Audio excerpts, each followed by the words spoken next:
Subscribe Horror Stories Hindi Urdu YouTube channel.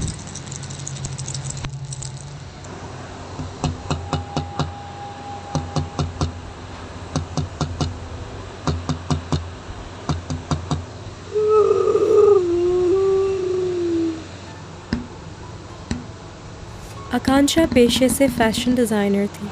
जब उसे मुंबई जाने का मौका मिला एक बुटीक के लिए काम करने, तो दिल्ली छोड़ के मुंबई शिफ्ट होने का डिसीजन लेने में उसे ज़्यादा वक्त नहीं लगा। अंधेरी में 2 बेडरूम का फ्लैट भी उसे बहुत ही आराम से मिल गया। फ्लैट उसने सेमी फर्निश्ड ही लिया था, क्योंकि उसका अपना भी काफ़ी सामान था, जो पैकर्स ने उसके पहुंचने के 4 घंटे बाद ही पहुंचा दिया था।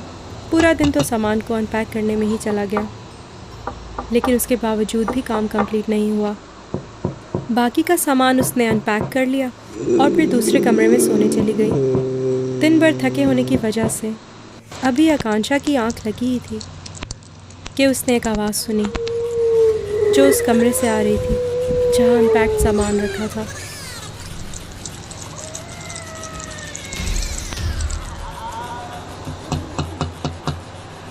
आकांक्षा जब दबे पांव कमरे में पहुंची तो उस वक्त भी उसे वही आवाज़ सुनाई दे रही थी। उसने कमरे की लाइट जैसे ही जलाई, उस आवाज़ का आना बंद हो गया।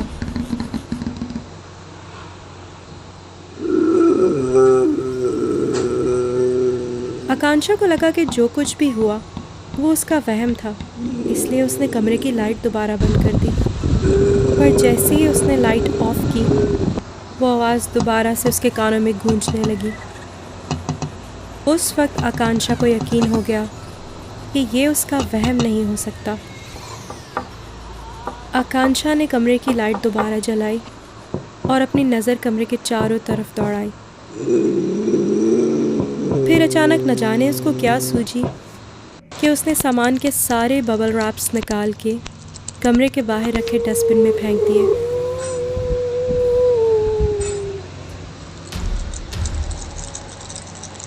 कमरे की लाइट ऑफ करने जब वो दोबारा गई तो उसने ज़मीन पर 2 परछाइयाँ देखी,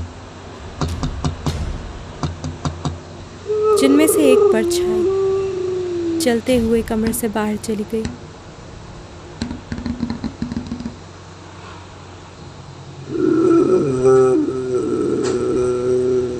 आकांक्षा का गला डर से सूख गया था। वो डर के मारे भागते हुए अपने कमरे में गई और तभी उसकी अम्मी का फ़ोन आया।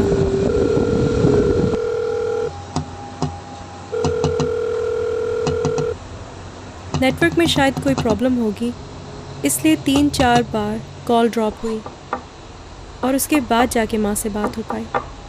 आकांक्षा ने रोते रोते सारी बात अपनी माँ को बताई, जिसे सुन के माँ ने कहा कि बेटा, इसमें घबराने की कोई बात नहीं है। आइंदा से जब भी तुम्हें इस तरह किसी बात पे डर लगे तो घर की खिड़कियाँ थोड़ा थोड़ा खोल देना, ताकि ताज़ा हवा घर के अंदर आए। इससे तुम्हारी तबीयत में बहुत फ़र्क पड़ेगा। और जब भी डर लगे तो हर दिन ये करना।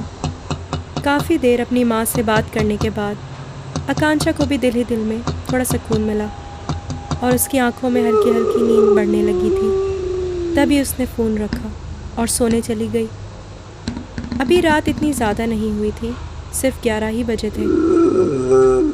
पूरे घर के सन्नाटे को सिर्फ एक ही चीज़ तोड़ रही थी, और वो थी घड़ी की आवाज़।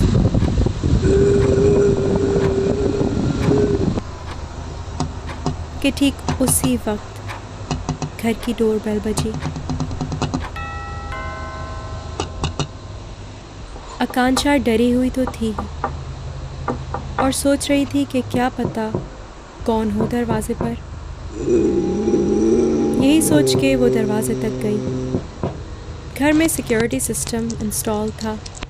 उसने जल्दी से जाके सिक्योरिटी मॉनिटर पर देखा तो उसको लगा जैसे बाहर कोई औरत खड़ी है। बाहर काफ़ी अंधेरा था, इसीलिए कुछ साफ दिखाई नहीं दे रहा था। बाहर कौन है ये देखने के लिए आकांक्षा ने दरवाजे के बाहर की लाइट जलाई, पर जब उसने लाइट जलाई तो अब बाहर मॉनिटर पर कोई नहीं दिखाई दे रहा था। आकांक्षा ने जैसे ही बाहर की लाइट स्विच ऑफ की उसे मॉनिटर पर फिर से बाहर खड़ी कोई औरत दिखाई दी और साथ ही कानों में डोरबेल की आवाज़।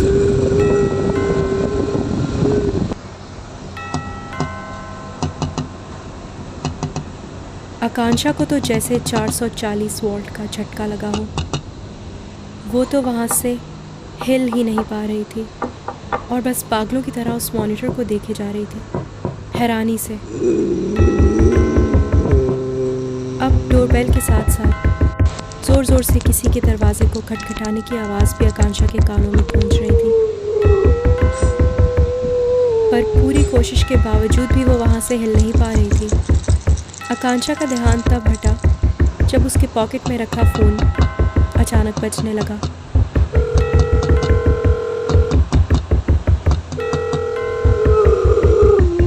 फ़ोन आकांक्षा की माँ का था। आकांक्षा ने जैसे ही फ़ोन उठाया, डोरबेल की आवाज़ और दरवाजे को खटखटाने की आवाज़ अचानक बंद हो गई। आकांक्षा ने फ़ोन उठा के जल्दी से अपनी माँ को सारी बात बताई। आकांक्षा बहुत ज़्यादा घबराई हुई थी और उसकी आवाज़ तो जैसे डर के मारे कांप रही हो। आकांक्षा की माँ ने आकांक्षा की हालत को देखते हुए कहा कि बेटा, इस तरह घबराने से कुछ नहीं होगा, तुम्हारी तबीयत और ख़राब हो जाएगी। इस बात से फ़ौरन अपना ध्यान हटाओ। शायद तुम बहुत ज़्यादा थकी हुई हो, इसीलिए तुम्हारे जहन में अजीबोगरीब ख़यालात आ रहे हैं। रात बहुत हो चुकी है, बस फ़ौरन अपने कमरे में जाओ, सोने की कोशिश करो और अब अपने कमरे से बाहर मत निकलना। आकांक्षा फ़ौरन से अपने कमरे में गई और उसने अपनी माँ से कहा।